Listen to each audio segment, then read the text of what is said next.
மூன்றாம் அதிகாரம் 6வது வசனத்தை நாம் வாசிக்க கேட்போம். யோசுவா 23:6. ஆகையால் மோசே நியாயப்பிரமாண புஸ்தகத்தில் எழுதியிருக்கிறதை விட்டு வலதுபுறமாகிலும் இடதுபுறமாகிலும் விலகி போகாமல் அதையெல்லாம் கை கொள்ளவும் செய்யவும் நிர்ணயம் பண்ணிக்கொள்ளுங்கள். அந்த வார்த்தை சொல்லுங்க. அதையெல்லாம் கை கொள்ளவும் சொல்லுங்க, செய்யவும் நிர்ணயம் பண்ணிக்கொள்ளுங்கள். இந்த வார்த்தையை யோசுவா இஸ்ரவேல் ஜனங்களுக்கு சொல்லுகிறார். நல்லா கவனிங்க.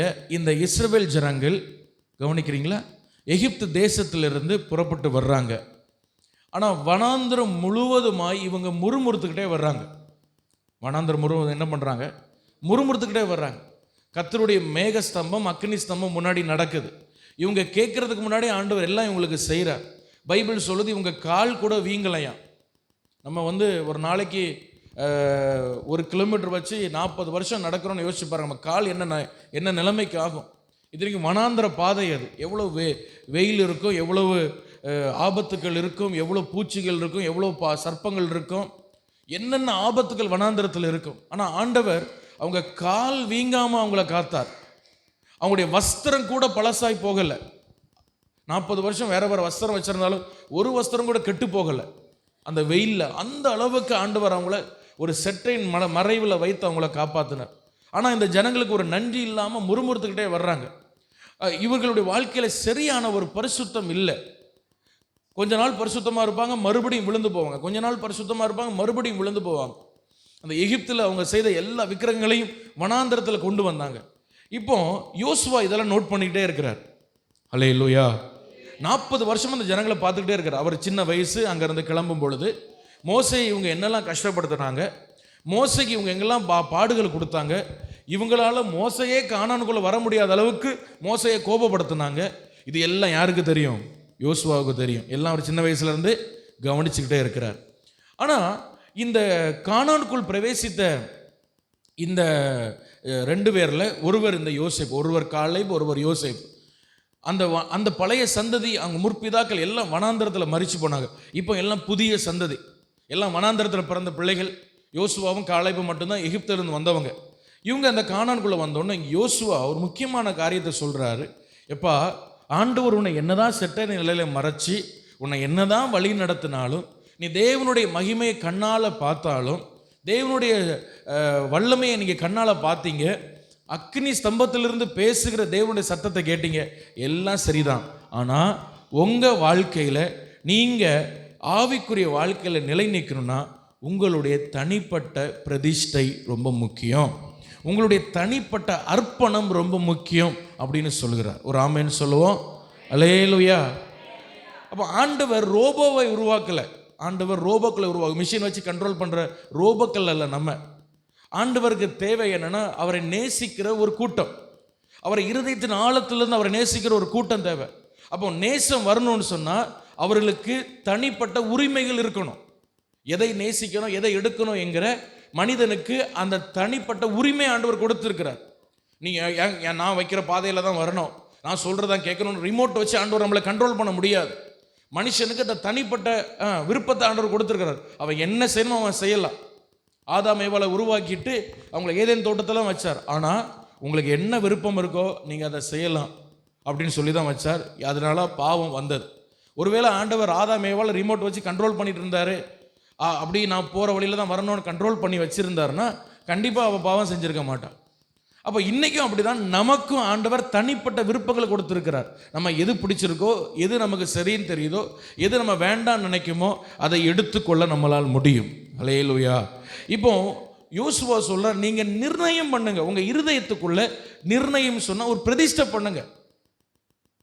என்னதான் ஆண்டவர் உங்களுக்கு நல்லவராய், அற்புதம் உள்ளவராய், எவ்வளோ மகிமையை அற்புதத்தை நீங்கள் பார்த்தாலும் நீங்கள் உங்களால் ஏன் ஆண்டவருடைய பாதையில், அந்த பரிசுத்த பாதையில் நிற்க முடியலன்னா தனிப்பட்ட வாழ்க்கையில் உங்களுக்கு ஒரு பிரதிஷ்டையே கிடையாது அப்படின்னு அவர் யோசுவா இஸ்ரவேல் ஜனங்களை பார்த்து சொல்கிறார். அல்லேலூயா.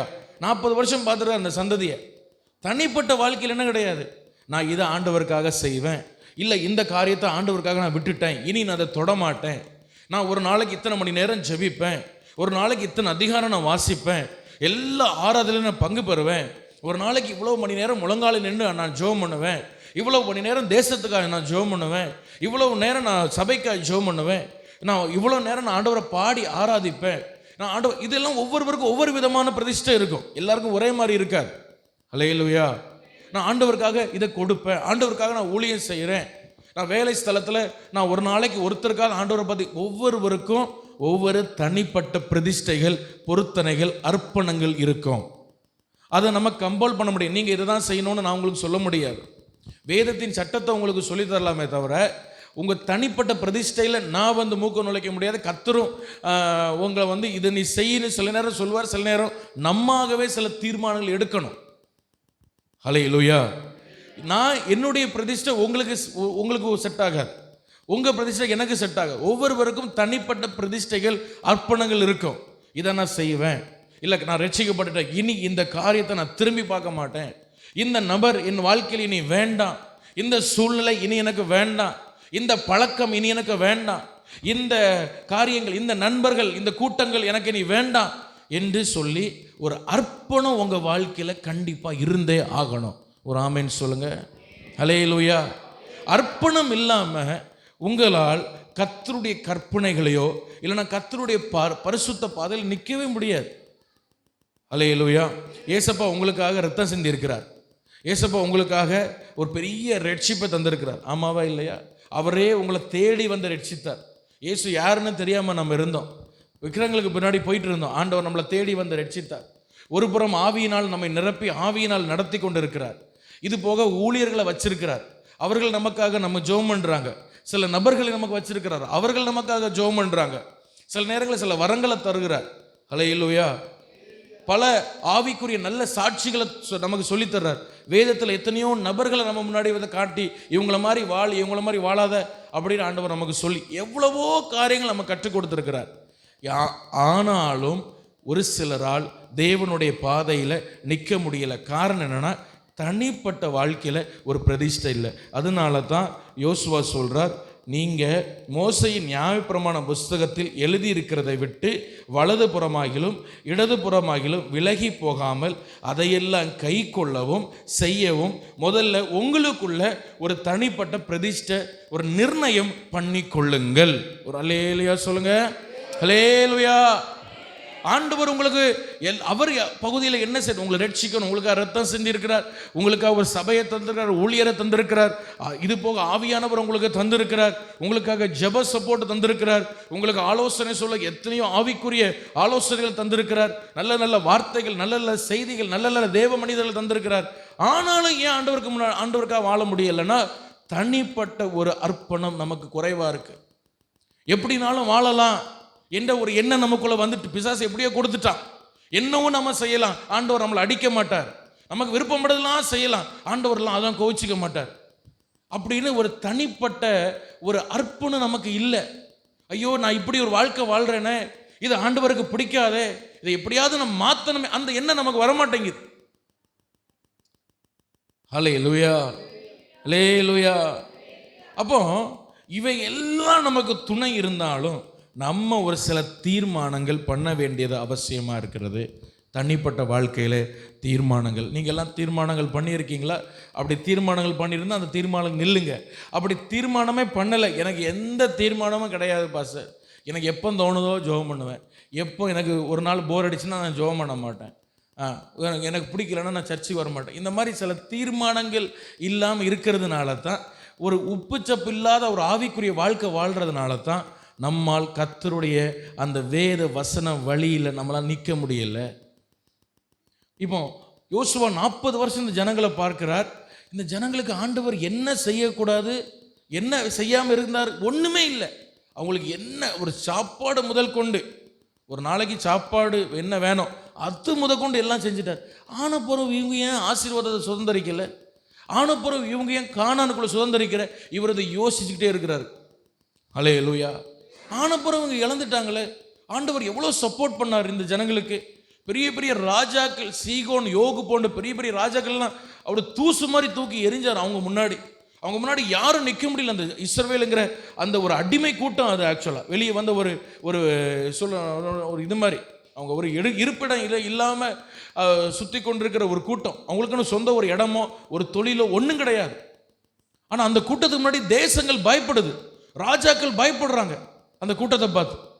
இப்படி ஒரு கூட்டம் இருக்கு. ஆன பிறகும் இந்த ஜனங்களுக்கு ஒரு கானானை சுதந்திரிக்க முடியல, ஆண்டவருடைய வாக்குத்தத்தத்தை சுதந்திரிக்க முடியல. ஏன்னு யோசி பார்க்கும்போது தான் இவருக்கு புரியுது, இவர்களுடைய தனிப்பட்ட வாழ்க்கையில் எந்த அர்ப்பணமும் இல்லை. ஹல்லேலூயா. எந்த பிரதிஷ்டையும் இல்லை. அதனால தான் இவங்க இழந்து போனாங்கன்னு இவருக்குள்ள ஒரு நல்ல ஒரு தீர்மானத்தை அவர் எடுத்து இந்த ஜனங்களுக்கு தலைவனான பிறகு இவர் சொல்றார், உங்கள் இருதயத்தில் நீங்கள் நிர்ணயம் பண்ணிக்கொள்ளுங்க. ஹல்லேலூயா, ஹல்லேலூயா. கர்த்தருடைய பரிசுத்த நாமம் மகிமைப்படட்டும். நிறைய நேரங்கள் நம்ம என்ன நினைக்கிறோம்னா, நம்ம என்னன்னாலும் செஞ்சுக்கலாம், தேவ கிருபை நம்மை காக்கிறது. இப்படி நிறைய பேர் சொல்கிறத நான் கேட்டிருக்கேன். அது ஆண்டவருடைய கிருபை நம்மளை காக்கும் பிரதர், ஆண்டவருடைய கிருபை நம்மளை காக்கும். ஆண்டவருடைய கிருபை யாருக்கு தெரியுமா? தன்னுடைய வாழ்க்கையில் நான் ஆண்டவருக்காக சில காரியங்களில் அர்ப்பணித்து நம்ம வாழும் பொழுது அவர்கள் அந்த அர்ப்பணத்தில் நிலை நிற்க ஆண்டவர் கிருபை கொடுப்பார். அதுபோக நான் என்னனாலும் செய்வேன், ஆண்டவருடைய கிருபை இருக்குன்னு சொல்லி நம்மளை ஏமாற்றி கொள்ளக்கூடாது. கிருபை யாருக்கு தெரியுமா? தன்னை அர்ப்பணிக்கிற, தன் வாழ்க்கையை பிரதிஷ்டிக்கிற, தன் வாழ்க்கையை கர்த்தருக்கென்று ஒப்பு கொடுத்து வாழ்கிற உண்மையானவர்களுக்கு தான் அதிகமாய் கிருபை அளிக்கிறார். அல்லேலூயா. அதிகமான கிருபை அவங்களுக்கு தான் கிடைக்குது. அப்போ நான் பாவம் செய்யதானே செய்கிறேன், நான் ஆண்டவர் பிரியமில்லாதான் செய்கிறேன், ஆண்டவர் ஏன் என்னை ஒன்றுமே அடிக்கலை, நல்லா தானே இருக்கேன். இது பிசாசு நம்ம சில நேரங்களில் வஞ்சித்து வைக்கிற ஒரு எண்ணம். சீக்கிரமாக நியாய தீர்ப்பு நமக்கு வரும். அப்படி வரும் பொழுது நம்ம என்ன செய்கிறோம் நமக்கு தெரியாது. அதனால கர்த்தருடைய கிருபையை நம்ம ஒரு லைசன்ஸ் மாதிரி பாவத்துக்கு எடுத்துக்கொள்ளக்கூடாது. கிருபை இருக்கிறதுனால பாவம் செய்கிற லைசன்ஸாக கிருபையை நினைக்கக்கூடாது. நாம் மனம் திரும்புவோம். ஆமேன் சொல்லுங்க. அல்லேலூயா. அப்போ சரியான தீர்மானம் உங்களுக்கு இல்லைன்னு வைங்களேன், ஆண்டவருடைய கிருபையை நீங்கள் இழந்துருவீங்க. பைபிள் அப்படி நிறைய பேர் இருக்கிறாங்க, சரியான தீர்மானங்கள் இல்லாமல் ஆண்டவருடைய கிருபை இழந்தவங்க. அதில் ஒருவர் தான் சிம்சோன். அந்த சிம்சோனை யாருக்கு பிடிச்சி நிப்பாட்ட முடியாது. ஒரு பெரிய பாலசிங்கம்னு சொன்ன போனால் அது கரெக்டாக சொல்கிறாங்க, ஆராய்ச்சி பண்ணுறாங்க. நம்ம ஜூவில் பார்க்குறதில்ல, இந்த காட்டில் இருக்கும் பாருங்க பாலசிங்கம். 10 அடி நீளம் இருக்குமா, நீளமே 10 அடி இருக்குமா. தலை முதல் முடி பின்னாடி வரைக்கும் அவர் பிடரி இருக்கும். ஒரு அடி அடிச்சுன்னா 8 to 9 கிலோ வெயிட் அது கையில் இருக்கும். அது கத்தும் பொழுது 8 கிலோமீட்டர் சரௌண்டிங்கில் அதுக்கு சத்தம் கேட்குமா, அவ்வளவு பெலன் அந்த பாலசிங்கத்துக்கு இருக்கும். அதை பைபிள் சொல்லுது, ஒரு ஆட்டுக்குட்டியை கிழிக்கிறது போல கிழிச்சு போட்டான். இன்னைக்கு நமக்கு ஆட்டுக்குட்டி கிழிக்கிறதே பெரிய பாடு, கஷ்டம். ஆனால் அவன் பாலசிங்கத்தை எப்படி கிழிச்சான்? ஆட்டுக்குட்டியை போல கிழிச்சான். அவ்வளவு பெலன் ஆண்டவர் அவனுக்கு கொடுத்துருந்தார். யாராவது பிடிச்சி அவனுக்கு கயிறால கட்டுன்னு அத்துட்டு ஓடிடுவான். அவன் இந்த பட்டண வாசல் விட்டு தப்பிக்க கூடாதுன்னு பெரிய பட்டண வாசல் கதவுகள் இரும்பால் செய்யப்பட்டிருக்கும், அதை மூடிடுவாங்க. அவன் 2 அசைச்சு அதை பட்டண வாசலை உடச்சி தூக்கிட்டு போயிடுவான். அவனை யாரும் கண்ட்ரோல் பண்ண முடியாது. அவ்வளவு தேவ பலன் அவனுக்குள்ள இருந்தது. கர்த்தாவே என்னை நினைத்தருள் சொல்லும் பொழுதெல்லாம் தேவ பலன் அவன் மேலே இறங்கும். 300 நரியை பிடிச்சி பெலிஸ்தேர் பாளையத்துக்குள்ள விட்டுட்டான், தீயை கொளுத்தி. அவ்வளோ பிடிச்சி எரியுது, தீ பிடிச்சி. இவ்வளவு இருந்தும் அவன் தனிப்பட்ட வாழ்க்கையில 3 விஷயத்துல ஆண்டவர் அவனுக்கு பிரதிஷ்டை எதிர்பார்த்தார். ஒன்று என்னன்னா, அது பழைய ஏற்பாட்டு பிரதிஷ்டை. ஒன்று என்னன்னா, செத்த பிரேதங்களை தொடக்கூடாது, மது போன்ற புளித்த வைக்க திராட்சரசத்தை குடிக்கக்கூடாது, 3வது என்னன்னா தன்னுடைய தலைமுடியை வெட்டக்கூடாது. இந்த 3 பிரதிஷ்டை அவனுக்கு ஆண்டவர் எதிர்பார்த்தார். ஆனால் 3ஐயும் தவறினான். 2ஐயும் தவறினா ஆண்டவர் பொறுத்துக்கிட்டாரு. கடைசி பிரதிஷ்டை அந்த முடியை வெட்டுவ பிரதிஷ்டையில் ஒருத்திட்ட போய் சொன்னா, அது என் முடியை வெட்டுனா பெலன் போயிடும்னு. அவன் நீட்டாக படுக்க போட்டு வெட்டிட்டான். அன்னையோட ஆவியானவர் அவனோட விலகினார். அப்போ எவ்வளவோ தேவ கிருபை அவனுக்கு இருந்தும் ஒரு பிரதிஷ்டை இல்லாததுனால கிருபை இழந்து போனான். கடைசியில் ஒரு குரங்கை போல வேடிக்கை காட்ட வைத்து தற்கொலை செய்தது போல் இதை அசைச்சு இறந்து போனான். அப்போ நான் என்ன சொல்ல வருகிறேன்னு சொன்னால், தனிப்பட்ட வாழ்க்கையில் பிரதிஷ்டை முக்கியம். அல்லேலூயா. கிருபை இருக்கு, கிருபை இருக்கு. கிருபை யாருக்கு தெரியுமா? நீங்கள் சங்கீதம் புஸ்தகம் 23 சங்கீதம் கடைசி வசனம் எல்லாருக்கும் தெரியும். சொல்லுங்க. நன்மையும் கிருபையும் ஜீவனுள்ள நாளெல்லாம் என்னை பின்தொடரும். யாருக்கு பின்தொடரும்? 1ஆம் வசனம் சொல்லுது, கர்த்தரின் மெய்ப்பராக இருக்கிறார். அப்போ கர்த்தர் உங்கள் மெய்ப்பராக இருக்கிறாரா? ஆண்டவர் உங்கள் மெய்ப்பராக இருந்தால் தான் நன்மையும் கிருபையும் உங்களை பின்னாடி இது ட்ரெயினில் வரும் பாருங்க. முன்னாடி இன்ஜின் போகும், பின்னாடி அந்த இது வரும், அந்த மாதிரி நன்மையும் கிருபை என்னை பின் தொடரணும்னா கர்த்தரின் மெய்ப்பராக இருக்கணும். பெட்டி சும்மா தனியாக ஓடாது. பெட்டிக்கு முன்னாடி என்ன இருக்கணும்? இன்ஜின் இருக்கணும். அதே மாதிரி நன்மையும் கிருபையும் என்னை தொடரணும்னா கர்த்தரின் மெய்ப்பராக இருக்கணும். ஹல்லேலூயா. இந்த மெய்ப்பொருளை குறித்து நான் கொஞ்சம் படித்தேன் பாருங்க. இதை நான் உங்களுக்கு சொல்லி தருகிறேன். அந்த நாட்களில் இன்னைக்கு இருக்கிற மெய்ப்பர்கள் எப்படின்னு எனக்கு ரொம்ப தெரியல. ஆனால் வேதாகம நாட்களில் வாழ்ந்த மெய்ப்பர்கள் கவனிங்க. இந்த மெய்ப்பர்களுக்கும் ஆடுகளுக்கும் இது ஒரு தொழிலாக பார்க்க மாட்டாங்க. அந்த மெய்ப்பனும் ஆடும் ஒரு ஒரு உறவு. அவங்க ஒரு ஒரு ஆழமான ஒரு நண்பனை போல தான் பழகுவாங்க. அந்த ஆடுகள்லாம் ஒரு பிள்ளை மாதிரி தான் வளர்ப்பாங்க அந்த நாட்களில். ஹல்லேலூயா. இன்றைக்கே சிலர் அப்படி இருப்பாங்க. ஏதாவது கரடி சிங்கம் போல மிருகங்கள் அன்னைக்கு காட்டில் தானே ஆடு மேய்ப்பாங்க. அன்னைக்கு அதெல்லாம் அந்த நாட்கள் இருந்தது. அதெல்லாம் வந்துன்னா தன் ஜீவனை கூட கொடுக்க துணிவாங்க மெய்ப்பர்கள் அந்த ஆட்டுக்காக, ஒரு ஆட்டுக்குட்டிக்காக. ஹல்லேலூயா. ஜீவனை கூட கொடுக்க துணிவாங்க. அந்த நாட்கள் என்ன செய்வாங்க தெரியுமா? அது செம்மறி ஆடுகள், நம்ம மாதிரி வெள்ளாடு கிடையாது, செம்மறி ஆடுகள். அது இப்போ அது உங்களுக்கு தெரியும், அது தோல் எல்லாம் பயங்கர பெருசாக இருக்கும். மேய்ப்பன் முன்னாடி நடப்பார், ஆடு பின்னாடி நடக்கும். முதல் ஆடு மேய்ப்பன் பின்னாடி நடக்கும், பின்னாடி ஒரு பெரிய கூட்டம் நடந்து போயிட்டே இருக்கும். இன்றைக்கி நம்ம என்ன பண்ணுறோம்? ஆடை முன்னாடி விட்டு பின்னாடி நம்ம ஓட்டிட்டு போகிறாங்க. ஆனால் அன்னைக்கு மெய்ப்பர் முன்னாடி நடப்பாங்க, அந்த ஆடு மெய்ப்பனை பார்த்து பின்னாடியே நடந்து போகும். அந்த ஆட்டுக்கு தான் மெய்ப்பன்னு தெரியும். 10 பேர் நின்னாலும் 100 பேர் நின்னாலும் ஏன் மெய்ப்பன் யாருன்னு அந்த ஆட்டுக்கு கரெக்டாக தெரியும். அதுக்கான சில சவுண்டு வச்சுருப்பாங்க. ஹல்லேலூயா. அதுபோல் நைட்டு நேரத்தில் அந்த மெய்ப்பன் என்ன செய்வான் தெரியுமா? கல்லுனால ஒரு கோட்டை மாதிரி ஒன்று கட்டுவான். கட்டி அதுக்குள்ளே ஆடை போட்டிருப்பான். கல்லுனால இந்த உயரம் ஒரு 3 அடி 4 அடி உயரம் இல்லை ஒரு 6 அடி உயரத்துக்கு என்ன செய்வாங்க? ஒரு இது மாதிரி வச்சு கட்டிக்கிட்டு அதுக்குள்ளே ஆடை வச்சுருப்பான். வெயில் நாட்களில் ஆடை உள்ளே போட்டுக்கிட்டு அதுக்கு வாசல்லாம் வைக்க மாட்டான். வாசல் என்ன தெரியுமா? இவன் தான் வாசல். வாசலில் போய் இவன் உட்காந்துக்கிடுவான். அப்போ என்ன ஒரு எதிரி வந்தாலும் என்ன ஆபத்து வந்தாலும் முதல்ல யாரை தான் அடிக்கும்? மெய்ப்பனை தான் அதை அடிக்கும். அதனால தான் இயேசு சொன்னார், நானே ஆடுகளுக்கு வாசலாக இருக்கிறேன் அப்படின்னு சொன்னார். ஹல்லேலூயா. அதுபோல் கூட்டமாய் பராமரிக்கிறது மட்டுமில்லை, ஒரு ஆட்டை தனியாக எடுத்து பராமரிப்பான். ஒரு ஆட்டுக்கு அடிபட்டிருக்குன்னா உடனே அதுக்கு எண்ணெய் போட்டு அதுக்கு தைலம் போட்டு அது என்னென்ன சரி பண்ணணுமோ எல்லாம் சரி பண்ணி, அது நடக்க முடியாமல் இருந்ததுன்னா அதை தோளில் தூக்கி போட்டு நடந்து கொண்டு வருவோம்.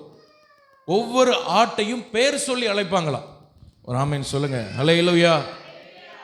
கருப்பு காது, வெள்ளைக்காலு, ஏதாவது ஒரு பேர் சொல்லி ஒவ்வொரு ஆட்டுக்கும் ஒவ்வொரு பேர் வச்சுருப்பான். அந்த பேரை சொல்லும்போது அது கரெக்டாக வருமா? அப்படி சொல்கிறாங்க. ஹல்லேலூயா. 2 மெய்ப்பர்கள் நின்று 2 மந்தையும் சேர்த்து வச்சுட்டு ஒரு மெய்ப்பன் அங்கே நின்று ஒரு சமிக்கை கொடுப்பான். ஒரு விசில் மாதிரி ஒரு சமிக்கை கொடுப்பாங்க. அந்த சமிக்கை கொடுத்தும் பொழுது இதில் ஒரு 200 ஆடு இருக்குது, அதில் ஒரு 150 ஆடு இவன் இந்த சமிக்கை கொடுக்கறவனுடைய மெய்ப்பனுடைய ஆடுன்னு சொன்னால் கரெக்டாக அந்த 150 ஆடும் போயிடும். மிச்சம் 50 தான் அங்கே நிற்கும். அதுக்கு தெரியும் 2 மெய்ப்பர்கள் இருந்தாலும் நம்ம கேட்குறதுக்கு எல்லா சமிக்கையும் விசில் சத்தம் போல இருக்கும். ஆனால் ஆட்டுக்கு தெரியும் ஏன் மெய்ப்பனுடைய சத்தம் என்ன, அது கரெக்டாக கண்டுபிடிச்சி வச்சுருக்கோம். இந்த அளவுக்கு அவர்கள் இது பார்ப்பாங்க. அதுபோல் கோல் வச்சுருப்பான், தடி வச்சுருப்பான். அந்த நாட்களில் இஸ்ரவேல் மெய்ப்பர்கள் என்ன வச்சுருப்பாங்க? கோலும் வச்சுருப்பாங்க, தடியும் வச்சுருப்பாங்க. இந்த கோல் எதுக்கு? ஏதாவது மிருகங்கள் வந்தால் அதை அடிக்கிறதுக்கு கோல் வச்சுருப்பாங்க. திருடுகள் வந்தால் அடிக்கிறதுக்கு கோல் வச்சுருப்பாங்க. ஆடுகள் சண்டை போட்டால் கூட சின்னதாக மண்டையில் ஒரு தட்டு தட்டுவான் அந்த கோலை வச்சு. சில முட்டிக்கிட்டு இருக்கோம் பாருங்கள், அது ஒரு தட்டு தட்டுவான். சில நேரங்களில் கத்தரும், சில நேரங்களில் கோலை வச்சு நமக்கு ஒரு தட்டு தட்டுவார். அப்பா ஹல்லேலூயா. அந்த தடியை வச்சு ஒரு தட்டு தட்டுவார். தடி அது தடி. ஆனால் கோல் என்னன்னா, அந்த கோலை வச்சு மெய்ப்பன் வழி நடத்த, ஆடுகளை சரியாக பராமரிக்க, ஏதாவது குழிக்குள்ளே விழுந்துட்டுனா அந்த கோலை பயன்படுத்தி அப்படி அது மேலே அப்படி ஒரு சுற்றி ரவுண்டாக இருக்கும், கீழே அப்படி இருக்கும், மேலே இருக்கும், அதை அப்படி தூக்கி எடுக்க, அப்படி நிறைய விஷயங்களுக்கு கோல்களை அவர்கள் பயன்படுத்துவார்கள். ஹல்லேலூயா. அதுபோல் புல், கரெக்டான புல்லில் கொண்டு விடுவாங்க. அமர்ந்த தண்ணீர் தான் கொண்டு விடுவான். ஏன் ஓடுற தண்ணீர் விட மாட்டான் தெரியுமா? ஒருவேளை இந்த ஆடு உள்ளே விழுந்துடுச்சுன்னா, இதுக்கு தோல் ரொம்ப கனமாக இருக்கிறதுனால ஓடுற தண்ணிக்குள்ளே விழுந்துச்சுன்னா அதால் எலும்பி வெளியே வர முடியாது. தோல் கனமாக இருக்கும். தண்ணி போயிடுச்சுன்னா ரொம்ப வெயிட் ஆயிரும். இதனால் அமர்ந்த தண்ணி. இப்படி இந்த ஆடை அவ்வளவுதான் பராமரித்தாலும் என்ன தெரியுமா சம்பவம்? இவ்வளவு பராமரித்து, இவ்வளவு பாதுகாத்து, இவ்வளவு பார்த்து பண்ணாலும் இதில் ஒரு ஆடு மிஸ் ஆகி ஓட தான் போகும், ஓட தான் செய்யும். ஹல்லேலூயா. எவ்வளவு தான் பராமரித்தாலும் எவ்வளோ தான் பண்ணாலும் அது ஓட தான் செய்யும்.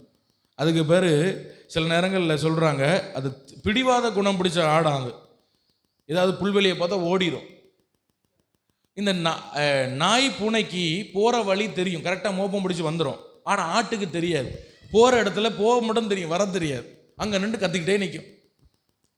ஹல்லேலூயா. இப்படி வழி மாறி போயிடும். ஆனாலும் அந்த மேய்ப்பன் 99 ஆடையை விட்டுட்டு அந்த ஒரு ஆடை தேடி போவார். இப்படி எல்லாம் பைபிளில் வாசிக்கிறோம். இப்போ நான் என்ன சொல்ல வரேன்னா, நம்ம உண்மையிலே அவரை பின்பற்றுகிறோமா என்பதை ரொம்ப கவனமாக கவனிக்கணும். ஹல்லேலூயா.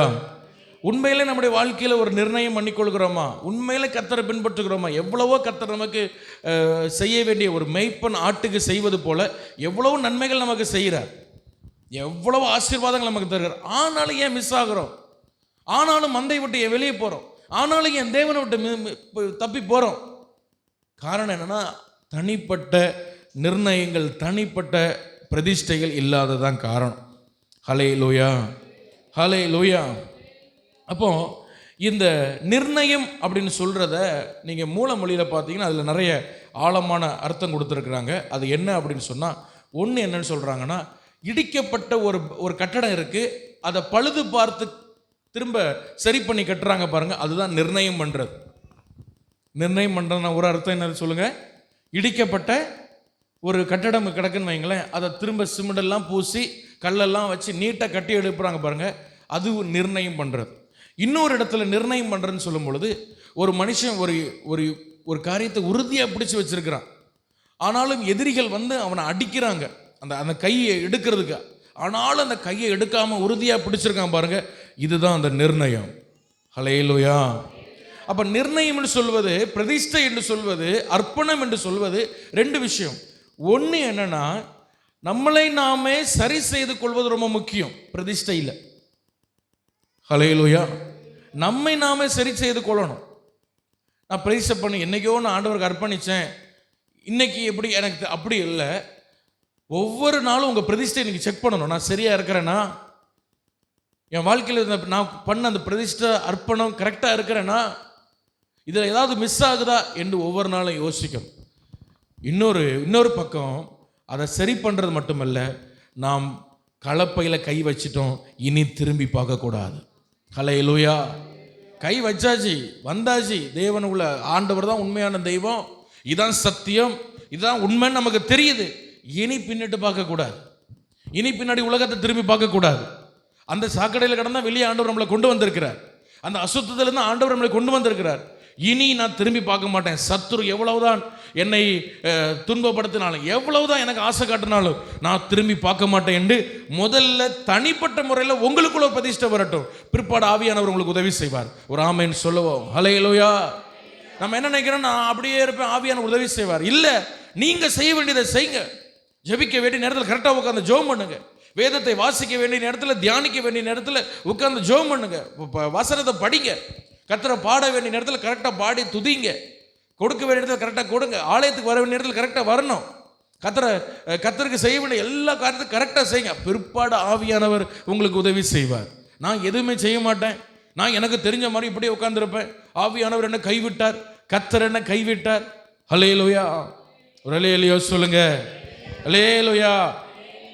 அப்போ கிதியோன் தான் சொன்ன ஆண்டவர்கிட்ட, ஆண்டவர் எங்களை கைவிட்டார், நீர் எங்களோடு இருந்தால் இதெல்லாம் ஏன் எங்களுக்கு நடக்குது, ஆண்டவர் எங்களை கைவிட்டார். ஆண்டவர் கைவிடுறதுக்கு முன்னாடி, ஆண்டவர் கைவிடுறதுக்காக நீ என்ன பண்ண அதை முதல்ல யோசி அப்படின்னு ஆண்டவர் கிதியோன்ட்ட சொன்னார். ஹல்லேலூயா. அதை யோசி, நீ என்ன பண்ணீங்க, உன் முற்பிதாக்கள் என்ன பண்ணாங்க? சும்மா ஆண்டவர் விட்டுட்டு போயிட்டாரா? ஆண்டவருக்கு விரோதமாக எவ்வளவோ ஆண்டவர் சொல்லி தீர்க்கதரிசிகளை அனுப்பி உங்களை எச்சரித்த போது மனம் திரும்பல, அதனால தான் ஆண்டவர் உங்களை கைவிட்டார். சும்மா கைவிட்டார்னா ஹல்லேலூயா.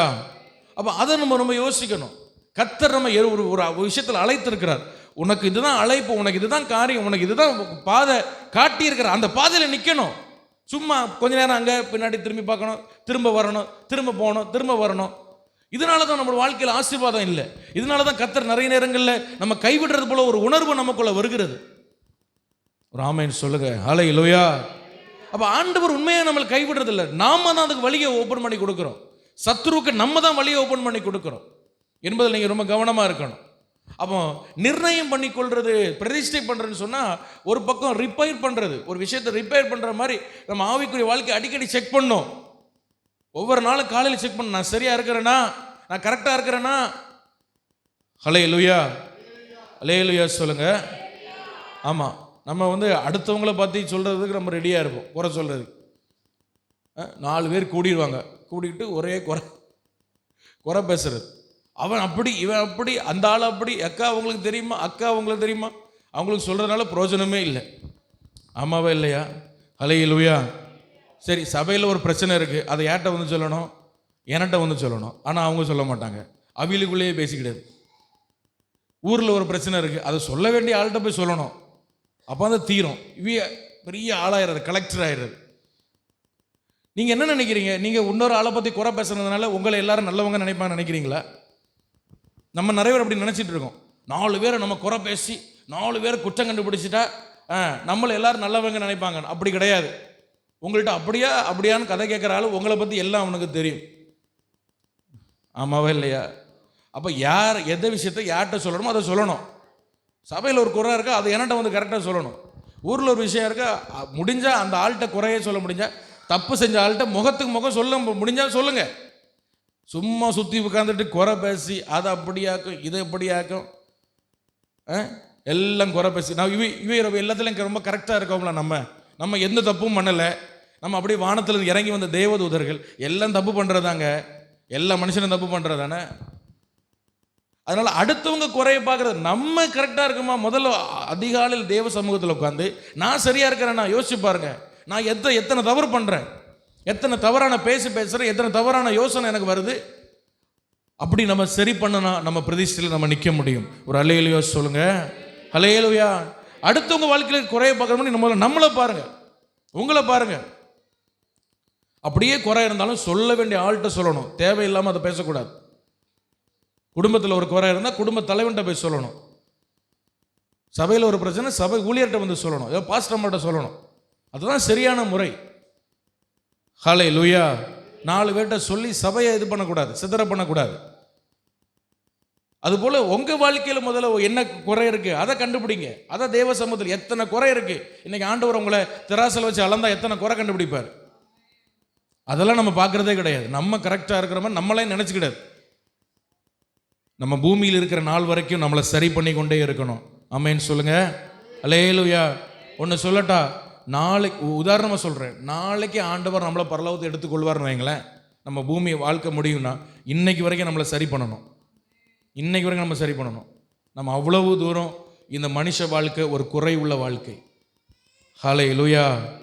அதுபோல் இன்னொரு பக்கம் எந்த பிரதிஷ்டையில் நிற்கிறோமோ அதில் உறுதியாக நில்லுங்க. எதில் பிடிச்சோமோ நில்லுங்க, அதில் ஒழுங்கா.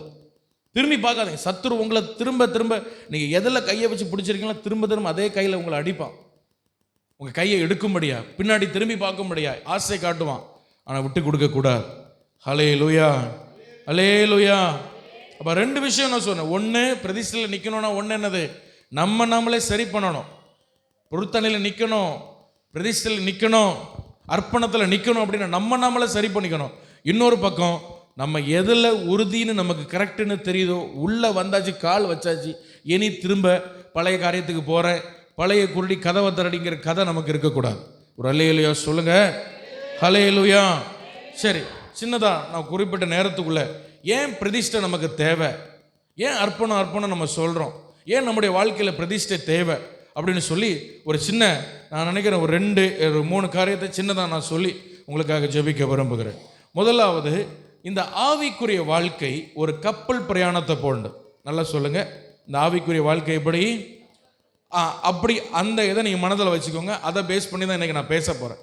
இப்போ இந்த கப்பல் இந்த கப்பலில் இருக்கிற நம்ம கரை போய் சேரணும்.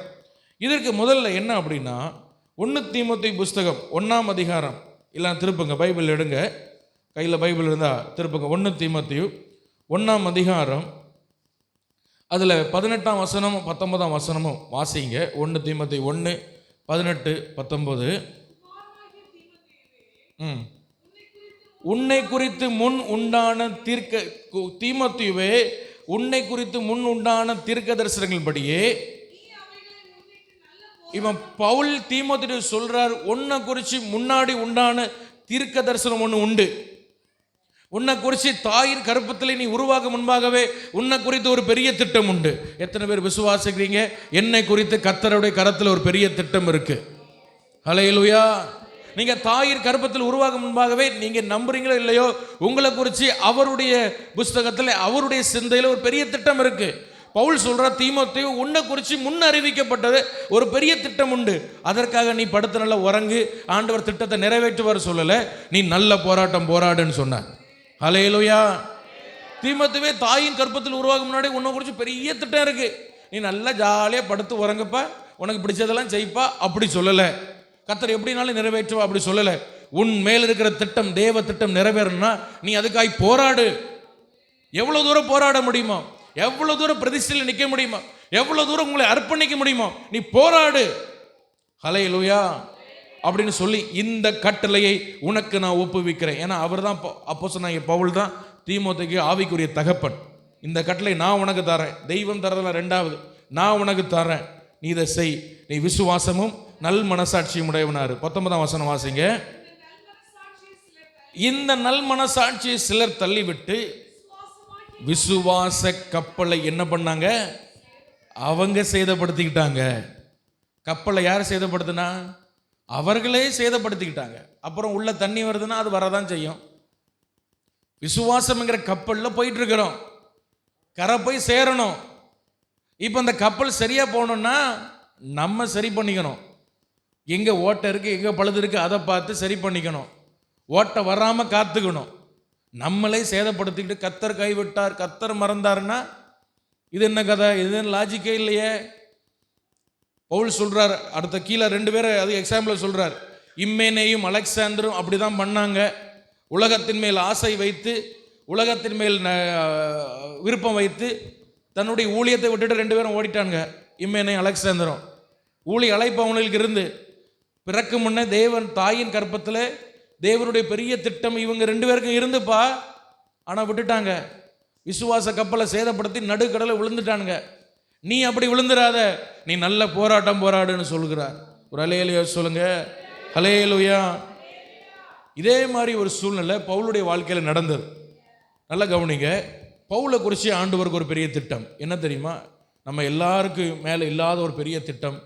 பவுலை கொண்டு தான் இந்த உலகம் முழுவதும் சுவிசேஷம் போகணும்னு ஆண்டவர் ஒரு பெரிய பிளான் வச்சுருந்தார்.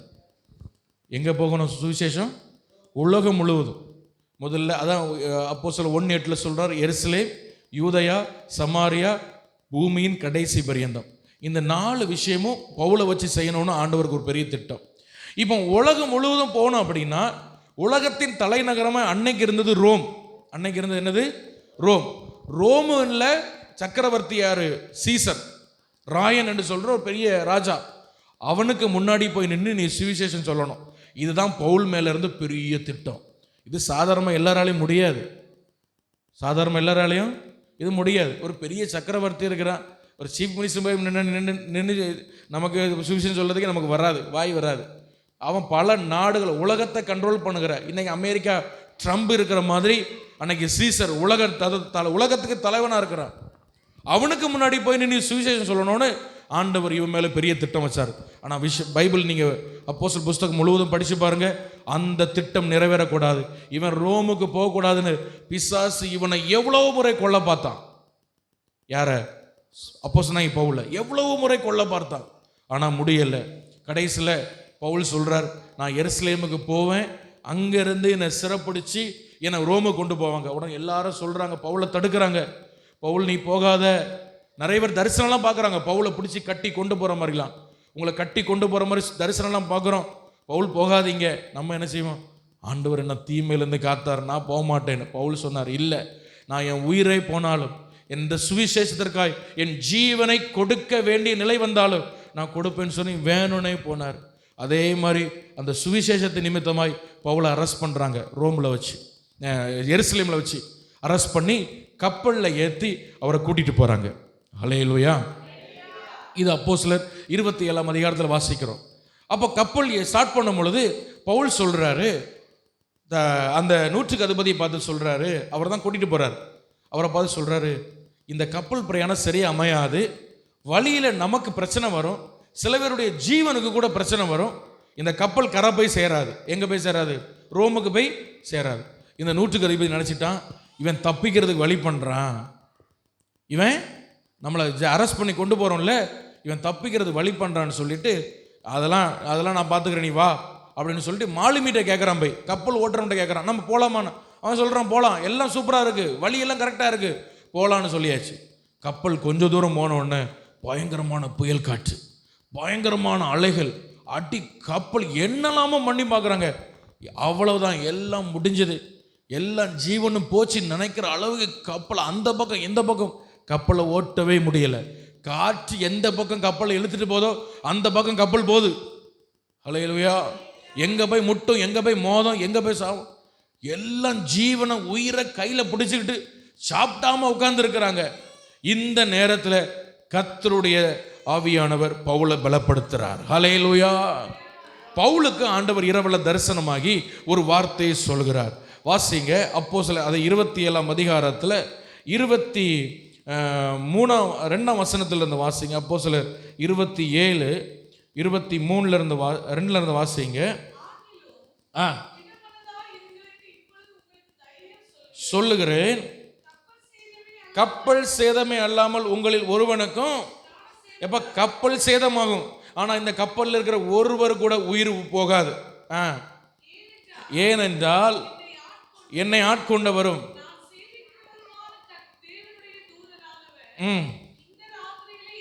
என்னிடத்தில் வந்து, பயப்படாதே, நீ எனக்கு முன்பாய் நிற்க வேண்டும், உனக்கு தயவு பண்ணினார் என்றான். ஹல்லேலூயா. ஆனபடியால் மனுஷரை திடமனதாயிருங்கள், எனக்கு சொல்லப்பட்ட பிரகாரமாகவே நடக்கும் என்று தேவனிடத்தில் நம்பிக்கையா இருக்கிறேன். ஒரு அல்லேலூயா சொல்லுங்க. ஆண்டவர் சொல்ல, பவுலே நீ பயப்படாத, நீ கண்டிப்பா ராயனுக்கு முன்னாடி போய் நிற்கணும், அவனுக்கு போய் நீ சுவிசேஷம் சொல்லணும். உன் நிமித்தமாக தான் உலகத்தின் எல்லை வரைக்கும் நான் சுவிசேஷத்தை கொண்டு போவேன், நீ பயப்படாத, நீ இந்த கடல்ல சாக மாட்ட, நீ கண்டிப்பா நீ ரோமுக்கு போய் சேருவ. ஹல்லேலூயா, ஹல்லேலூயா. எப்படி சேருவ? கப்பல் உடைஞ்சிரும், வழியில கப்பல் உடைஞ்சிரும், ஆனா நீ போய் சேருவ. அதுதான் கர்த்தருடைய திட்டம். ஹல்லேலூயா அப்படின்னு சொல்லி அவர் எல்லாரையும் பலப்படுத்துறார். அதனால ஆண்டவர் பவுலை பார்த்து சொல்றார், நீ இந்த கப்பல்ல இருக்கிறதுனால உன் நிமித்தம் எல்லாருடைய உயிரையும் நான் காப்பாற்றுவேன். ஒரு ஆமேன்னு சொல்லுங்க. ஹல்லேலூயா. இப்போ பவுல் நல்லா கவனிங்க, நான் முதல்ல சொன்னேன், இந்த நூற்றுக்கு அதிபதி தலையில் அடிச்சு சொன்னேன், அவன் கேட்கலையே அப்படின்னு அவர் சொல்லி உட்கார்ந்து புலம்பலை. என் மேலே இருக்க தெய்வ திட்டத்தை எல்லாம் இந்த நூற்றுக்கு அதிபதி அழிச்சு இந்த கடலில் என்ன கொல்ல போறானேன்னு சொல்லி புலம்பல்ல, மாறாக அவருக்கு நல்ல ஆண்டவர் பலனை கொடுத்திருந்தார்.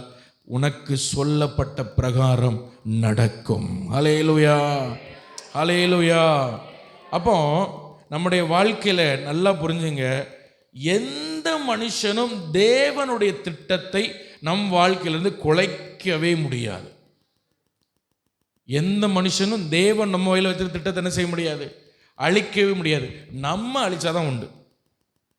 ஏன் தீர்மானங்கள் பிரதிஷ்டை முக்கியம்னா, எந்த மனுஷனும் அழிக்க முடியாது. இந்த பவுல் மேல இருந்த திட்டத்தை பிசாசு அழிக்க பார்த்தா, பெரிய பெரிய ரோம அதிகாரிகள் அதுக்கு முன்னாடி படிச்சு பாருங்க, அழிக்க பார்த்தாங்க, அவனை கொல்வதுக்கு திட்டம் பண்ணாங்க. அங்க இதை தாண்டி மெலித்தா அப்படிங்கிற ஒரு தீவுக்கு போறார், அங்க போகும்போது பாம்பு அவரை கடிக்குது. ஒன்று அவருடைய மேலுக்க திட்டத்தை என்ன செய்ய முடியல, அழிக்க முடியல. காரணம் என்னன்னா, பவுல் தன்மேல் வைத்த அழைப்புல உறுதியா இருந்தார். அப்ப தீர்மானங்கள், பிரதிஷ்டைகள், அர்ப்பணங்கள் நம்ம அழைப்புல நிக்கிறது ஏன் முக்கியம் அப்படின்னா, அதை நம்ம அழிச்சாதான் உண்டு, தவிர அது தானாக வேற யாராவும் அதை அழிக்கிற அதிகாரத்தை கர்த்தர் மனுஷனிடத்திலேயோ பிசாசிடத்திலேயோ கர்த்தர் கொடுக்கவே மாட்டார். ஹல்லேலூயா. மனிதன் மூலமாய் துன்பம் வரும், பிசாசு மூலமாய் உபத்திரம் வரும், ஆனா நம்ம அழிச்சாதான் அது அழியும். ஹல்லேலூயா சொல்லுங்க. நம்ம அழிச்சாதான், 1 தீமோத்தேயு வாசம் பாருங்க, இம்மெனேயும் அலெக்சாந்தரும் அவங்க கையால அழிச்சாதான் அது அழியும். வேற எந்த மனுஷனும் தேவன் நம்மையில் வைத்திருக்க திட்டத்தை அழிக்க முடியாது. தேவஜனமே, கர்த்தர் உங்களை என்ன அழைப்பில் அழைத்திருக்கிறார், என்ன திட்டத்தை உங்க வாழ்க்கையில் வைத்திருக்கிறார், அதுல நீங்க உறுதியா நிக்கணும். எந்த மனுஷனை பார்த்து பயப்படாதீங்க. எந்த மனுஷனை என் திட்டத்தை அழிச்சிட்டான், அவங்க இப்படி பண்ணாட்டான்னு அப்படியே இருந்திருப்பேன், இப்படி இல்லை. நீங்கள் தேவனுடைய பாதையில் உறுதியாக நில்லுங்க. உங்கள் மேலே இருக்கிற திட்டம் கண்டிப்பாக நிறைவேறும். அதை எந்த மனுஷனாலையும் எந்த பிசாசாலையும் அழிக்கவே முடியாது. பிசாசு பயங்கரமாக ஷோ போடுவான், அவன் அழிச்சிட்ட மாதிரி, அவன் ஜெயிச்ச மாதிரி உங்கள் காதில் வந்துலாம் பேசுவான். அதெல்லாம் பயப்படக்கூடாது. இந்த பிசாசு சொல்லணும், தெய்வம் தாயின் கற்பத்தில் உருவாகும் முன்னாடி என் மேலே ஒரு திட்டம் வச்சிருக்கிறார். அந்த திட்டத்தை நான் அழிச்சதான் உண்டு, மற்றபடி அது அழியாது. ஹல்லேலூயா. நம்மாகவே நம்முடைய அர்ப்பணத்தை பிரதிஷ்டை விட்டுட்டு நம்ம இஷ்டம் போல வாழ்ந்தா நான் அது அழியுமே தவிர, நம்ம உண்மையாக ஆண்டவருக்கு இருக்கும் பொழுது அதை எந்த சக்திக்கும் அழிக்க முடியாது. அப்போ பிரதிஷ்டை ஏன் முக்கியம் பாஸ்டர்? அர்ப்பணம் ஏன் முக்கியம்? உங்கள் மேலே இருக்கிற தெய்வ திட்டம் நிறைவேறணும்னா உங்களுக்கு பிரதிஷ்டையும் அர்ப்பணமும் வேணும். ஹல்லேலூயா சொல்லுங்க. ஹல்லேலூயா. தாயின் கற்பத்தில் நீங்கள் உருவாகும் முன்பாகவே உங்கள் மேலே ஒரு திட்டம் வச்சா இருப்பாருங்க தெய்வம். அதுக்காக தான் அந்த பூமியில் உங்களுக்கு ஜீவனை கொடுத்துருக்கிறார். 2026 ஆட்சி நம்ம இன்னைக்கு 4 நாள் சுகத்தோடு வச்சிருக்கிறார். எதுக்கு வச்சிருக்கிறார்? தாயின் கற்பத்தில் உருவாகும் முன்பாகவே உங்கள் மேலே ஒரு திட்டம் உண்டு. அந்த திட்டத்தை என்னையாவது நிறைவேற்றுவீங்கன்னு அவர் வாஞ்சையாக பார்த்துட்டு இருக்கிறனால தான் உங்களுக்கு ஆயுசு நாட்களை கூட்டி கொடுத்துருக்கிறார். ஹல்லேலூயா. உங்களுக்கு ஜீவனை கொடுத்து கொண்டு இருக்கிறார். அப்போ அது நிறைவேறணும்னா நமக்கு நம்ம மேலே இருக்கிற அர்ப்பணம் பிரதிஷ்டை ரொம்ப முக்கியம். அப்போ தான் தேவ திட்டம் நிறைவேறும். ஒரு அல்லேலூயா சொல்லுங்க. நீங்கள் அர்ப்பணிக்காமல், நீங்கள் பிரதிஷ்டையாக இல்லாமல், நீங்கள் ஒரு அர்ப்பணம் உள்ள வாழ்க்கை வாழாமல் உங்கள் மேலே இருக்கிற திட்டம் நிறைவேறாது. அது அப்படியே பொம்மை மாதிரி நிற்கும். இல்லை சில பேர் அதை தவறுகளை பண்ணி அதை அழிச்சிருவாங்க.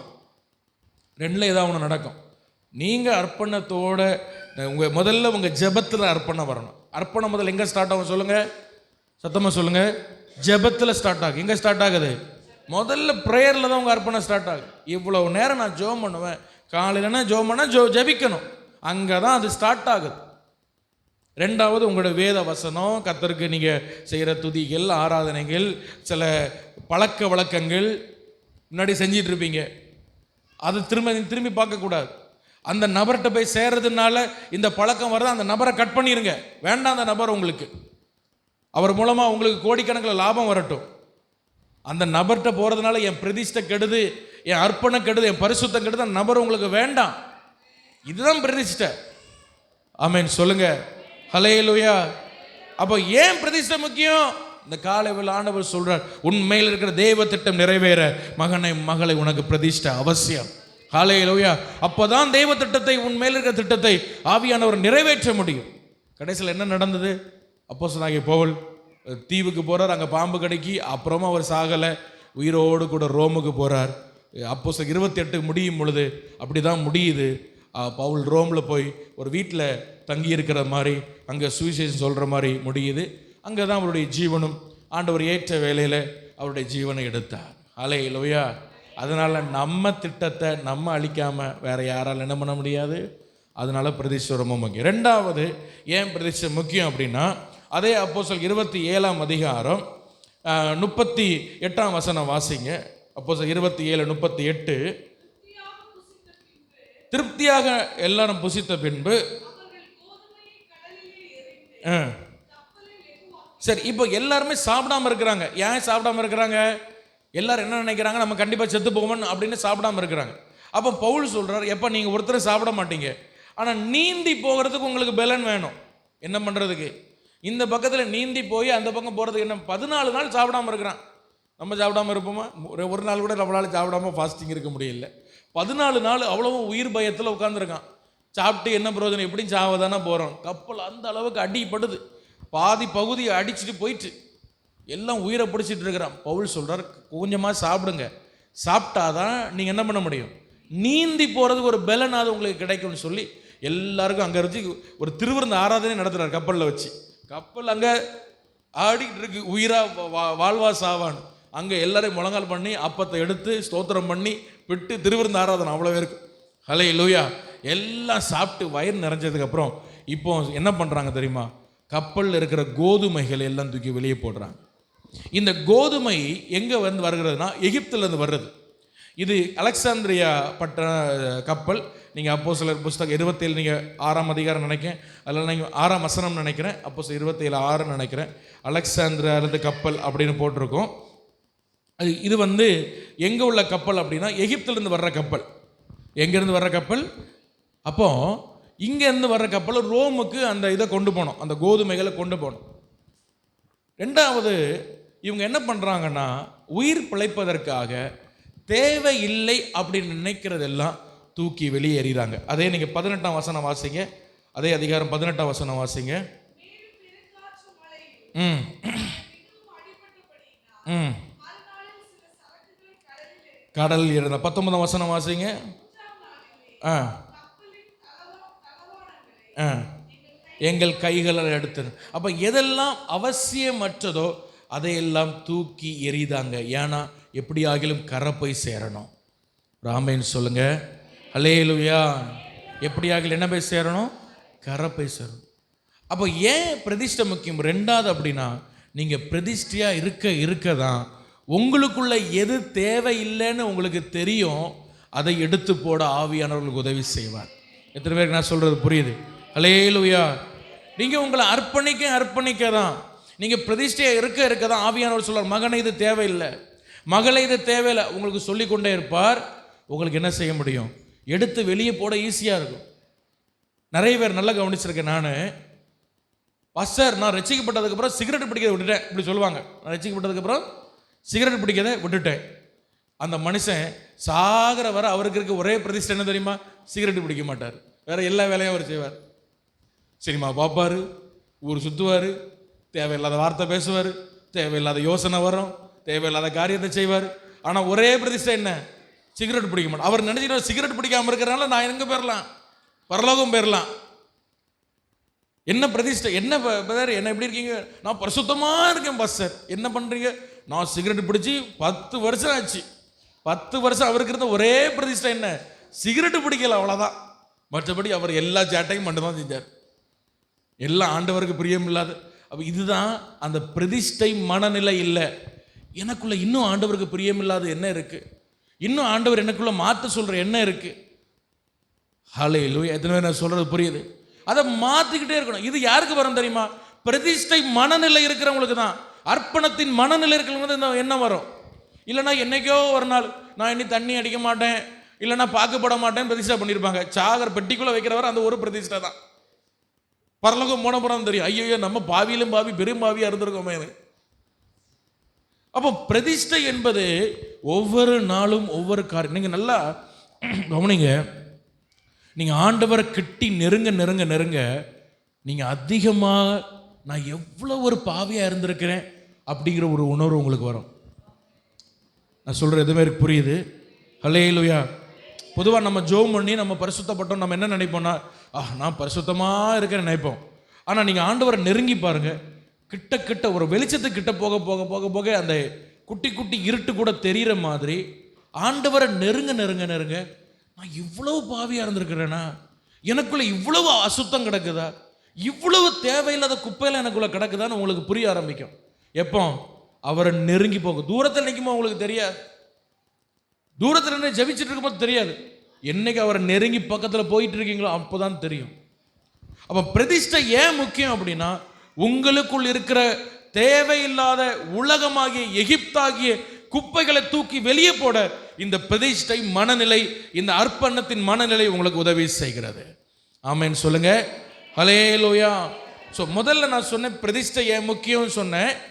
ஏன் முக்கியம் அப்படின்னா, இந்த பிரதிஷ்டை உங்கள் மேலே இருக்கிறதுனால தேவ திட்டம் உங்கள் மேலே நிறைவேறும். ரெண்டாவது, பிரதிஷ்டை ஏன் முக்கியம் அப்படின்னா, இந்த பிரதிஷ்டை மனநிலையில் இருக்கிறதுனால நீங்கள் மறுரூபமாயிட்டே இருப்பீங்க. உங்கள் வாழ்க்கை சேஞ்ச் ஆகிட்டே இருக்கும்.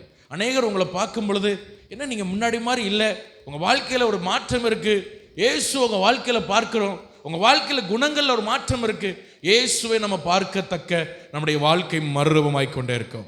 அல்லேலூயா. டைம் ஆயிடுச்சு. ஒரே ஒரு வார்த்தை கடைசியாக, பிரதிஷ்டை ஏன் முக்கியம்?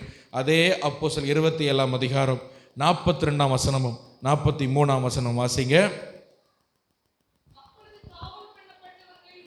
அப்பொழுது காவல் பண்ணப்பட்டவங்க ஒருவனும்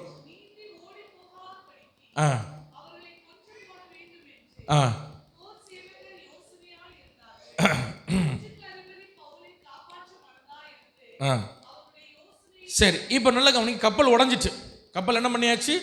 உடஞ்சிட்டு. இப்போ ஒரு கட்டில் வருது, ஏப்பா எல்லாம் தண்ணியில் குதிச்சு தப்பி ஓடுங்கப்பா, எல்லாம் தண்ணியில் குதிச்சு என்ன பண்ணுங்க, தப்பி ஓடுங்க. அவனுக்கு என்னென்ன கட்டை கிடைக்குதோ என்னென்ன பொருள் கிடைக்குதோ பிடிச்சிட்டு நீந்தி போகிறான். அப்போ அந்த 100க்கு அதிபதி கீழே இருப்பாங்க பாருங்க, போர் செய்வர்கள். அவங்க சொல்றாங்க, கைதிகள் அந்த கப்பல்ல இருக்காங்க. இவன் தப்பி நீந்தி போயிட்டானா நம்ம ரோமுக்கு என்ன செய்யணும்? பதில் சொல்லணும். அதனால இவன் குதிக்கிறதுக்கு முன்னாடி நம்ம எல்லாம் கொன்னுருவோம். அல்லேலூயா. இந்த கைதிகள் என்ன பண்ணிடுவோம்? கப்பல்ல பிரயாணம் பண்ணவங்களை விட்டுருவோம். இந்த கைதிகள் எல்லாம் நம்ம கொண்டு வரணும். ஏன்னா நம்ம மேலே ரோம் இடத்துல பதில் சொல்லணும், மேல் இடத்துல பதில் சொல்லணும்னு சொல்லிட்டு இவங்க குதிக்கிற முன்னாடி கொள்ளணும்னு கத்தி உருவிட்டு இருக்கிறாங்க. 100க்கு அதிபதி இவ்வளவு சம்பவம் நடக்கும் பொழுது பவுலுக்குள்ள இருந்த விஷயத்தை பார்த்து மனுஷன் வித்தியாசமா இருக்கிறாரு. ஒரு கைதியா கப்பல் ஏறி இன்னைக்கு கப்பலையே வழி நடத்துற ஒரு கேப்டனா செயல்பட்டு இருக்கிறாரு. இவனை எப்படியாவது, இது ஒரு தேவ மனுஷன், இவனை உயிரோட காப்பாற்றணும்னு சொல்லி வேண்டாம் வேண்டாம் யாரையும் கொள்ளாதீங்க, யாரும் தப்பிச்சு போக மாட்டாருன்னு ஒரு கட்டளை எடுக்கிறார். அப்படின்னா பவுல் நிமித்தமாய் அன்னைக்கு ஒருவருடைய உயிர் கூட அன்னைக்கு இழந்து போகலை. ஹல்லேலூயா. நான் என்ன சொல்றது தெரியுமா? 3வது ஏன் பிரதிஷ்டை முக்கியம் தெரியுமா? உங்கள் நிமித்தம் அநேக ஜீவன்கள் காப்பாற்றப்பட போகிறது. ஹல்லேலூயா. நீங்க நினைக்க நான் ஜெபம் பண்றதுனால யாருக்கு என்ன பிரயோஜனம்? உங்களிடத்து ஆண்டவர் இன்னொரு ஜீவனை காப்பாற்ற, இன்னொரு மரணத்துக்கு நேராய் நரகத்துக்கு நேராய் போய் கொண்டிருக்கிற இன்னொருவனை காப்பாற்ற ஆண்டவர் உங்களை ஒரு பாத்திரமாய் பயன்படுத்துவார். அது உங்களை ஒரு கருவியாக பயன்படுத்துவார். அநேகர் மரணத்துக்கு நேராய், விக்கிரகத்துக்கு நேராய், அசுத்தத்துக்கு நேராய், பாவத்துக்கு நேராய் போய் கொண்டிருக்கும் பொழுது நீங்க பிரதிஷ்டையாய் வாழ்றதுனால, நீங்க ஜெபத்திலையும் வேதத்திலையும் துதியிலையும் கிருபையிலும் நிற்கிறதுனால உங்களை ஒரு கருவியாக கொண்டு அநேக ஜீவன்களை ஆண்டவர் காப்பாற்றுவார். ஆமென் சொல்லுங்க. இப்போ பிரதிஷ்டை ஏன் முக்கியம் தெரியுமா? அருமையானவர்களே, நம்ம காப்பாற்றப்படுறது, நம்ம பரலோகம் போகிறது மட்டும் இல்லை, நம்ம ஒரு கூட்டத்தை கூட்டிட்டு போகிறோம். நம்மளை எதிர்பார்த்து சில ஆட்கள் இருக்கிறாங்க. ஹல்லேலூயா. ஒரு கூட்டம் நரகத்துக்கு போயிட்டு இருக்கு. நீங்க ஆண்டவருக்காய் பரிசுத்தமாய் பிரதிஷ்டை இருப்பதனால அந்த கூட்டம் காப்பாற்றப்பட போகுது. அவங்க முன்னாடி ஒரு நாள் ஆண்டவர் உங்களை கொண்டு போவார். அவங்களுக்கு நீங்கள் ஆண்டவரை பற்றி சொல்ல உங்கள் வாயில் ஏற்ற வார்த்தை இருக்கும். ஏன்னா நீங்கள் பிரதிஷ்டையாக இருக்கிறதுனால, அர்ப்பணித்திருக்கிறனால உங்கள் மேலே அந்த அபிஷேகம் இருக்கும். கர்த்தர் உங்களை கொண்டு ஜீவன்களை காப்பாற்றுவார். ஹல்லேலூயா. அன்னைக்கு பவுல் என்ற ஒரு மனுஷனை கொண்டு எல்லா கைதிகளுடைய ஜீவன் காப்பாற்றப்பட்டது போல உங்கள் ஒருவர் நிமித்தமாய் அநேக ஜீவன்கள் காப்பாற்றப்படும். ஹல்லேலூயா. இதுக்கு தான் நான் ஏதோ ஜெபம் பண்ணுறேன், யாருக்கு என்ன பிரயோஜனம்? நான் பைபிள் படிச்சுட்டு இருக்கேன், நான் ஆண்டவரை பாடி தூச்சிட்டு இருக்கேன், யார் நினைக்காதீங்க அப்படி. ஆண்டவர் உங்களை சீக்கிரமாக பிரதிஷ்டை உள்ளவர்களை பயன்படுத்துகிற காலம் வரப்போகுது. ஹல்லேலூயா சொல்லுங்க. ஆனால் எந்த அர்ப்பணம் இல்லாதவர்களை ஆண்டவர் பயன்படுத்தவே முடியாது. ஆண்டவர் உங்களை கையில் எடுக்கவே முடியாது. அம்மாவே இல்லையா, ஒரு பாத்திரம் இருக்குது, உங்களுக்கு அதில் பாலை ஊற்றி குடிக்கணும். அந்த பாத்திரத்தை நீங்கள் என்ன செய்வீங்க? அழுக்காக இருக்குது, நேற்று டீ குடித்த பாத்திரம், அது வீட்டில் வச்சுருக்கீங்க, அதில் பால் ஊற்றி குடிக்கணும், என்ன பண்ணுவீங்க? அப்படியே ஊற்றுவீங்களா? நம்ம சாதாரண மனிதர்கள் நம்ம கூட அதை செய்ய மாட்டோம். உடனே அதை கழுவுவோம், அதை சுத்தப்படுத்துவோம், அதுக்கப்புறம் தான் அதில் பாலையோ எதையோ ஊற்றி நம்ம குடிப்போம். அப்புறம் நம்மளே அதை சுத்தத்தை பார்க்குறோமே. வானத்தையும் பூமியும் படைச்ச தேவன் நம்மளை விட எவ்வளோ பெரியவர், அவளுக்கு எவ்வளோ பரிசுத்தத்தை எதிர்பார்ப்பார். நம்ம எடுத்து பயன்படுத்தணும்னா நமக்குள்ள எவ்வளோ அர்ப்பணத்தையும் பிரதிஷ்டையவர் பார்ப்பார். நீங்கள் பிரதிஷ்டையாக இருக்கிறதுனால யாருக்கும் எந்த பிரயோஜனம் இல்லைன்னு நினைக்காதீங்க. உங்கள் மூலமாக உங்கள் குடும்பம் காப்பாற்றப்படும், உங்கள் பிள்ளைகள் காப்பாற்றப்படும். ஒரு பெரிய சந்ததி, நரகத்துக்கு நேராக போய் கொண்டிருக்கிற சந்ததி ஜீவன்கள் காப்பாற்றப்பட போகிறது. கர்த்தருக்காய் வாழுங்க, பிரதிஷ்டையாக வாழுங்க. ஆண்டவர் உங்களை ஆசீர்வதிப்பார். எல்லாரும் முழங்கால் பண்ணிக்கிடுவோம். நம்ம எல்லாரும் ஜெபம் பண்ண போகிறோம். ஹல்லேலூயா. ஆவிக்குரிய வாழ்க்கையிலே கர்த்தருடைய நியாய பிரமாணத்தில் நிற்க யோசுவா சொன்னார், நீங்கள் நிர்ணயம் பண்ணிக்கொள்ளுங்கள், நீங்கள் நிர்ணயம் பண்ணிக்கொள்ளுங்கள். வலது புறமாகிலும் இடது புறமாகிலும் நான் கர்த்தருடைய வார்த்தை விட்டு நான் மாற மாட்டேன். கர்த்தருடைய ஆமென் ஸ்தோத்திர வார்த்தை விட்டு நான் மாற மாட்டேன் என்று சொல்லி உங்களுக்குள்ளே நிர்ணயம் பண்ணிக்கொள்ளுங்கள் என்று சொன்னாரே. ஹல்லேலூயா. இன்னைக்கு ஒருவேளை நீங்கள் சொல்லலாம், எனக்கு எந்த தனிப்பட்ட பிரதிஷ்டையும் இல்லை பாஸ்டர், நான் ஏதோ ஒரு ஆவிக்குரிய வாழ்க்கை வாழ்கிறேன்னு சொன்னால் இன்றைக்கி ஒப்பு கொடுங்க. சில பிரதிஷ்டையான காரியங்களுக்கு ஒப்பு கொடுங்க. அதை தொடர்ந்து செய்ய ஆவியானவர்கிட்ட பலன் கேளுங்க. ஆண்டவர் உங்களுக்கு உதவி செய்வார். ஹல்லேலூயா. ஆவிக்குரிய வாழ்க்கை என்றாலே அது ஒரு பிரதிஷ்டையின் வாழ்க்கைங்க. ஆவிக்குரிய வாழ்க்கை என்றால் அது பிரதிஷ்டையின் வாழ்க்கை. சும்மா ஏதோ வாழ்கிறதல்ல, அர்ப்பணம் வேணும். ஆண்டவர் உங்களை ரட்சித்து உங்களை அபிஷேகித்து உங்களை வச்சிருக்கிறாருன்னா உங்களுக்கு சில பிரதிஷ்டைகள் இருக்கணுங்க, அர்ப்பணம் இருக்கணும். நீங்கள் அர்ப்பணித்து வாழ்கிறதுனால தேவ திட்டம் உங்கள் மேலே நிறைவேறும். ரீபாலா ஷந்துடா மரியான் துடாபாலா ரக்கபாலா ரபா. நீங்கள் அர்ப்பணித்து வாழ்கிறதுனால உங்கள் வாழ்க்கை மர்வமாய்க்கொண்டே இருக்கும். உங்கள் வாழ்க்கை மறுரூபமாய்க்கும். நீங்கள் மாறிக்கொண்டே இருப்பீங்க. நீங்கள் அர்ப்பணித்து வாழ்கிறதுனால அநேக ஜீவன்கள் உங்கள் குடும்பம் முதலாய் காப்பாற்றப்பட போகிறது. ஹல்லேலூயா, ஹல்லேலூயா. கர்த்தரை ஸ்தோத்திரம் பண்ணுவோம். ஆண்டவர்கிட்ட கேட்போம், நான் ஒரு பிரதிஷ்டை உள்ள பிள்ளையாய் வாழ எனக்கு உதவி செய்யுங்க ஏசப்பா. கபாலா ஷந்தோ, நீர் என்னை உம்முடைய கரத்தில் எடுத்து பயன்படுத்த ஒரு தகுதியுள்ள பாத்திரமாய் மாற்று கண்ணீரோடு கேட்போம்மா. ஹல்லேலூயா, ஹல்லேலூயா. ஏதோ ஒரு ஆவிக்குரிய வாழ்க்கை வாழ்கிறேன், ஏதோ ஒரு கிறிஸ்தவ வாழ்க்கை வாழ்கிறேன் அல்ல. ஆண்டவரை, ஜெபத்தில் எனக்கு ஒரு பிரதிஷ்டை இருக்கணும், பைபிள் வாசிக்கிறதுல ஒரு பிரதிஷ்டை இருக்கணும்ப்பா. இப்படி வாசிப்பேன், இவ்வளோ நேரம் வாசிப்பேன், இவ்வளோ நேரம் நான் ஜெபம் பண்ணுவேன் ஆண்டவருடைய சமூகத்தில், இவ்வளோ நேரம் நான் ஆவியில் நிரம்பேன், இவ்வளோ நேரம் நான் பாடுவேன், துதிப்பேன், கர்த்தருக்காக நான் இந்த ஊழியத்தை செய்வேன். எந்த ஒரு பிரதிஷ்டை உங்களுக்குள்ள இருந்தால் எவ்வளவு நல்லா இருக்கும். எத்தனை ஜீவன்கள் காப்பாற்றப்பட போகிறது தெரியுமா? ஹல்லேலூயா, ஹல்லேலூயா. அர்ப்பணித்தே நான் அர்ப்பணித்தே, அர்ப்பணித்தே நான் அர்ப்பணித்தே,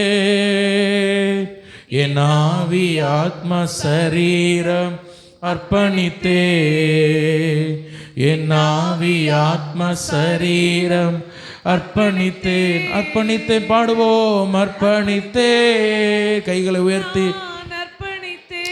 ஆமென். அர்ப்பணித்தே நான் அர்ப்பணித்தே, என் ஆவி ஆத்ம சரீரம் அர்ப்பணித்தே, என் ஆவி ஆத்ம சரீரம் அர்ப்பணித்தே. அப்பா, என்னை முழுவதும் அர்ப்பணித்தேனையா, உயிரோடு இருக்கும் நாளெல்லாம் உமக்கு சொந்தமையா. அப்பா, என்னை முழுவதும் அர்ப்பணித்தேன், ஹல்லேலூயா, ஹல்லேலூயா, ஹல்லேலூயா. உயிரோடு இருக்கும் நாளெல்லாம் உமக்கு சொந்தமையா. கர்த்தர் நம்மோடு பேசின கிருபைகளுக்காக எல்லாரும் கைகளை தட்டி கர்த்தரை ஸ்தோத்திரம் பண்ணுவோமா. நல்ல அர்ப்பணம் உள்ள வாழ்க்கை, பிரதிஷ்டை உள்ள வாழ்க்கை கர்த்தர் நமக்கு தரும்படியாய் கர்த்தரை நம்ம எல்லாரும் நல்ல கைகளை தட்டி ஸ்தோத்திரம் பண்ணுவோம். ஒருவேளை பிரதிஷ்டைகள் இருக்குமானால் இன்னும் என்ன காரியங்கள் எல்லாம் அர்ப்பணிக்கணுமோ அதில் எல்லாம் அர்ப்பணிக்க கர்த்தர் கிருபை தரும்படியாக கர்த்தரை ஸ்தோத்திரம் பண்ணுவோம்.